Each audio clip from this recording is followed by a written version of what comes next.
Bonjour à tous, j'espère que vous allez bien. Alors on se retrouve aujourd'hui pour faire le tuto que je vous avais promis dans ma dernière vidéo où je vous présente mon meuble de rangement pour mes Distress Oxyde. Donc c'était une tour de rangement sur plateau tournant justement que j'avais fait. Alors la tour de rangement je l'avais fait d'après le tuto de HappyCart. Si vous n'avez pas vu ma vidéo, je vous mets le lien là dans le petit i, sur cette vidéo là vous avez le lien pour le tuto donc de HappyCart, de sa vidéo à elle, puisque forcément c'est elle qui l'a créé et son tuto est super bien fait, donc je vous engage à le suivre si vous êtes intéressé pour faire cette tour. Et donc quand je vous avais présenté cette vidéo, donc je vous ai dit que je vous montrerai comment faire ce petit plateau tournant. C'est vraiment tout simple. Alors pour tout vous dire, je suis un petit peu énervée là parce que en fait je l'ai fait il y a une demi-heure. Je pensais filmer et j'avais oublié d'appuyer sur le bouton enregistre. Donc j'ai refait entièrement ce plateau tournant là parce qu'en fait le premier que j'avais fait était trop petit par rapport à la taille de ma tour. Donc voilà, je voulais profiter de le refaire, de vous le faire en tuto en même temps. Sauf que je n'ai pas filmé. Du coup, je vais en faire un autre, mais bon, je vais pas le faire aux dimensions. Si vous voulez le faire pour la tour de rangement des Distress, je vais vous donner les dimensions qu'il faut faire. Mais moi, pour des raisons de pratique, de simplicité, voilà, je vais pas le refaire. J'ai pas besoin d'en refaire un aussi grand. Donc, je vais faire un petit vite fait pour vous montrer la technique. Mais la technique est la même que ce soit sur un cercle de cette dimension que sur un cercle plus grand. Voilà, c'est juste que j'ai gagné du temps en préparation du matériel. Donc, le matériel que vous aurez besoin. Alors, attendez, je vais...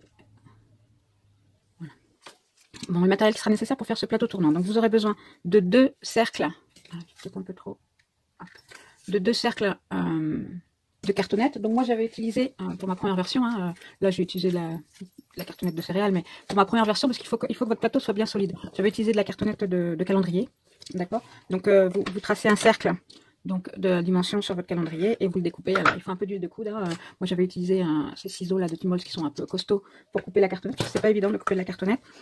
Vous pouvez essayer au cutter aussi, mais couper en rond avec un cutter c'est pas évident. Sauf celles qui ont l'appareil, là, forcément c'est beaucoup plus facile. Donc voilà, donc vous tracez un cercle. Donc pour celles qui veulent refaire le plateau aux dimensions de la tour des Distress, donc celles qui font la tour telle qu'elle est présentée dans le tuto d'HappyCart, la dimension du cercle, le diamètre de votre cercle doit être de 17 cm. C'est-à-dire que avec votre compas, vous devez prendre un rayon donc de 8,5 cm. Hop.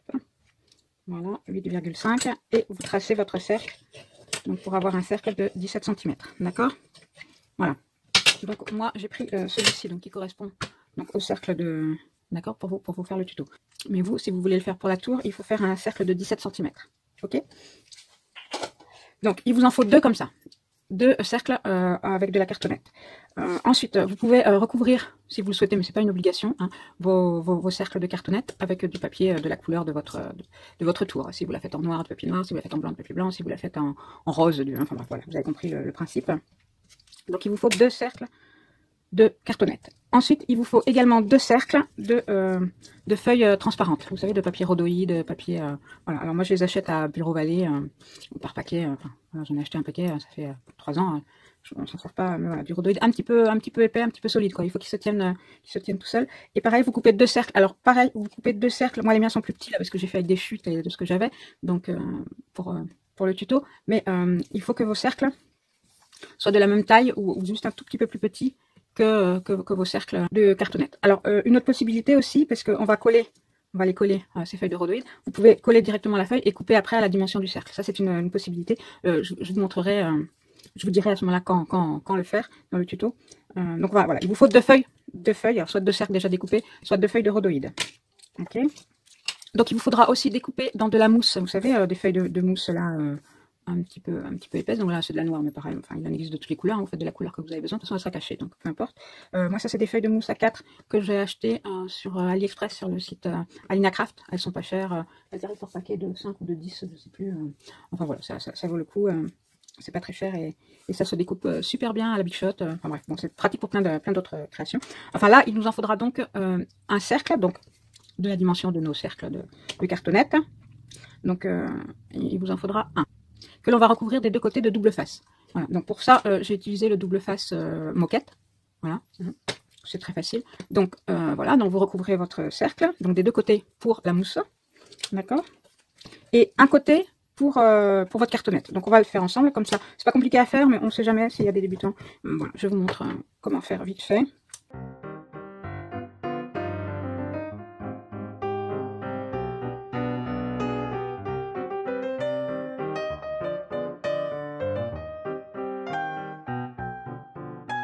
Voilà, bon, donc forcément, sur un cercle qui fait 17 cm de diamètre, il faudra en mettre plus des bandes de scotch, mais bon, le principe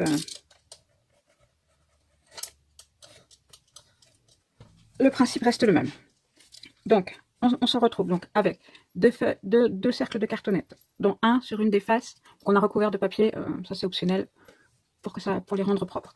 Un des cercles sur une face, vous avez du double face, d'accord? On a nos deux cercles de rhodoïde et notre cercle de mousse 3D recouvert des deux côtés de double face. Ok. Alors, à cette étape, on va venir coller notre cercle de rhodoïde. Alors, un sur la cartonnette recouverte de scotch double face et un sur une des faces de la mousse 3D. D'accord. Bon, là, moi, évidemment, comme je ne travaille pas aux bonnes dimensions, puisque j'étais obligée de refaire le tuto, j'ai mis bêtement du scotch partout sur ma cartonnette et mon rhodoïde n'est plus la bonne taille. Donc, c'est pas grave, j'en ai vite fait refait un de la bonne taille, voilà, pour le mettre sur ma cartonnette. C'est à ce moment-là que vous pouvez coller directement votre feuille.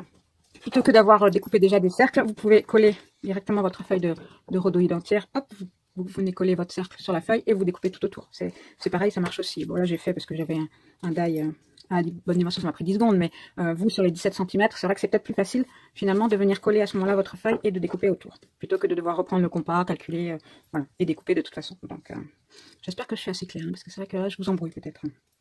Donc, ce que je disais, on colle notre rhodoïde sur la cartonnette et le deuxième sur la mousse 3D. D'accord? On fait ça et on se retrouve une fois que c'est fait.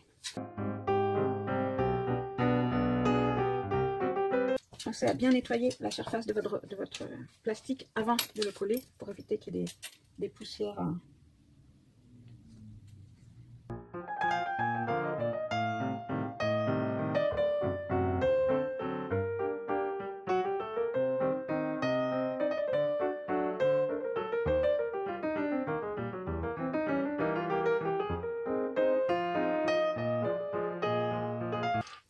Voilà, donc on se retrouve avec une cartonnette, une face recouverte, une face avec du rhodoïde, une deuxième face recouverte toute simple et l'autre à l'air libre, on va dire, et l'autre normale, et enfin notre cercle de mousse recouvert d'un côté de scotch double face et de l'autre côté du rhodoïde. On est d'accord? Donc là maintenant on va venir percer le centre de chacun de nos cercles pour pouvoir y enfiler une attache parisienne pour les lier tous les trois. Donc moi ici j'ai des attaches parisiennes très longues. J'avais acheté ça il y a quelques années pour faire du bricolage avec les enfants ou des trucs. Voilà. Donc ce sont des très longues. Vous pouvez prendre des normales également, c'est pas un souci. Hein. Les normales ça fonctionne. Les petites par contre ça fonctionnera pas, elles seront pas assez larges parce qu'on a quand même plusieurs épaisseurs. Donc là, moi pour mon exemple, c'est pas un bon exemple parce que j'ai pas utilisé de la grosse cartonnette, d'accord.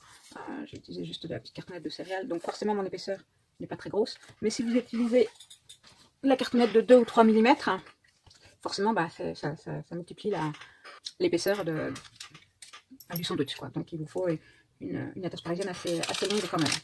Donc on va venir percer le centre de chacun de nos cercles. Parce que je pense qu'en début de vidéo, si je l'ai pas fait, je vais filmer un passage en début de vidéo. Donc je vous ai bien dit de toujours surveiller et d'avoir en visuel le centre de votre cercle. C'est pour cette étape-ci. Donc vous prenez une petite mousse pour percer.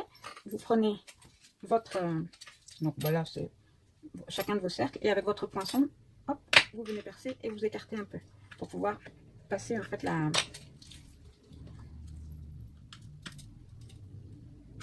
la tâche parisienne. Donc, pour écarter un petit peu plus, moi j'utilise cet outil-là.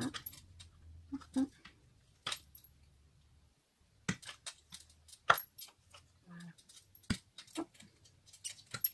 Donc là, ensuite, j'aplatis bien. Ici, alors avec ce que vous avez, le plioir, pour que ce soit bien plat. Là.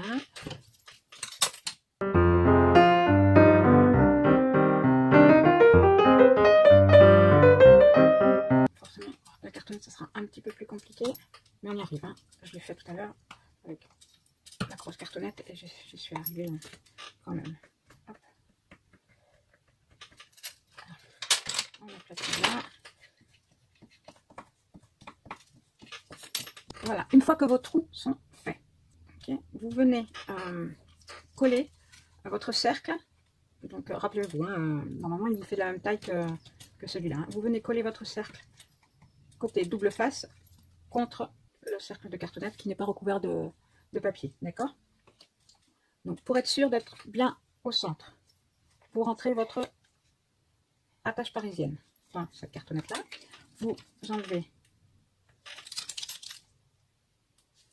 le scotch double face et ensuite, partie un petit peu délicate, vous visez avec l'attache parisienne le centre de votre, voilà, et ensuite vous collez, d'accord?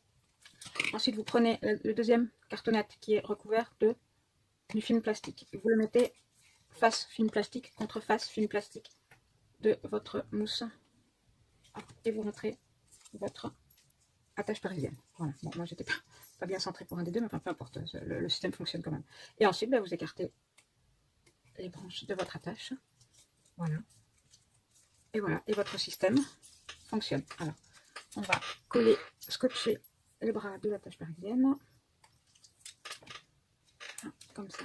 Alors pour ça, j'utilise mon scotch score tape plutôt que le scotch moquette, mais bon, il faut quand même un scotch qui tienne bien. Voilà, comme ça, votre attache parisienne ne bougera plus. Et donc là, maintenant, ça y est, vous avez votre système qui fonctionne. Voilà. D'accord?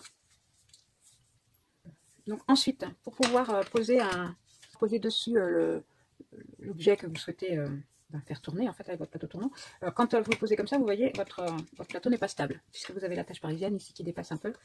Et pareil, de l'autre côté, vous avez les bras qui dépassent. Donc, pour ça, moi, j'ai utilisé... alors, c'est des petites pastilles que j'avais trouvées chez Action. Vous savez, c'est les pastilles qu'on utilise aussi sous les plaques de verre, sous les plaques... sous les dessous de plat, voilà. Donc, ça vient... Enfin, c'est présenté en 3 tailles. Donc, vous avez les grands cercles, vous avez les petits carrés, comme ça, un peu épais. Et vous avez les petites pastilles rondes. Donc, moi, c'est celle-là que j'ai utilisée. Donc, j'en mets... Elles sont autocollantes en plus. Hein. Alors du côté de l'attache parisienne, hein. À chaque extrémité, c'est-à-dire, si on considère ça comme une horloge, à midi, 3h, 6h et 9h. Ok. Alors vous pouvez aussi utiliser, si vous ne trouvez pas, parce que là forcément les magasins Action sont fermés, mais on en trouve peut-être dans les grandes surfaces au rayon bricolage, des petites pastilles comme ça, antidérapantes en fait. Vous pouvez aussi trouver les pastilles, vous savez qu'on met sous les chaises, antidérapantes. Alors prenez pas celle en tissu, celle ou celle en feutrine, parce que là sinon ça n'aura pas l'effet antidérapant. Vous voyez, là maintenant mon cercle ne bouge plus. Peu importe ce que je pose dessus, seul l'objet va bouger. Pas le cercle du dessous, seul le cercle du dessus. Et c'est ce qui fait que le plateau tournant est efficace. Donc vous pouvez utiliser ça aussi, c'est antidérapant, ça fonctionnera très bien. C'est juste une question d'esthétique. Et encore, ça se voit pas parce que c'est en dessous. Et ben voilà. On a fini notre plateau tournant. Alors, je vous avais dit, hein, c'est vraiment tout simple, tout bête. Il faut juste prendre quelques minutes pour le faire et vous avez un beau plateau tournant à la taille. Voilà, c'est adapté à toutes les tailles en fait. Il n'y a pas de limite. Hein, c'est en fonction de l'objet que vous avez à mettre dessus. Je vous conseille de le faire vraiment à la taille de l'objet que vous allez mettre dessus. Parce que pour ma tour, au départ, je l'avais fait, mais je l'ai là, je crois. Voilà. Je l'avais fait de cette taille-là. Alors que la base de ma tour fait 17 cm. Et là, mon cercle n'en fait que 14. Bah, j'ai dû le refaire, justement. C'est ça que j'avais refait dans la première vidéo. Pour l'adapter, pour le mettre à la taille. Parce que le petit coffre à tiroir que j'avais fait avait tendance à s'affaisser sur les côtés. Voilà, il ne restait pas bien plat en fait, là où c'était, ça bombait. Donc c'est pour ça que je l'ai refait. Et donc je vous conseille dès le départ de le faire tout de suite aux bonnes dimensions pour éviter que le poids en fait ne fasse plier la cartonnette. Hein. Sauf si vous avez un meuble en bois ou là, n'importe. Mais bon, c'est mieux que le poids soit réparti équitablement sur toute la surface. Bon, et bien, écoutez, j'espère que cette vidéo vous aura intéressé. J'espère que mes explications auront été suffisamment claires. De toute façon, si vous avez des questions, de toute façon, n'hésitez pas, hein, posez-les-moi en commentaire ou par mail, j'y répondrai sans souci. Parce que c'est pas évident, en fait, ce qui nous paraît évident à nous n'est pas forcément pour les autres. Donc, bon, j'ai essayé de penser à tout. Maintenant, je vais plus oublier des choses. Mais n'hésitez pas à me dire ce que vous en avez pensé. Si vous comptez utiliser ce tuto pour refaire votre propre petit plateau tournant. Et je vous dis à très vite pour une prochaine vidéo. Bye bye!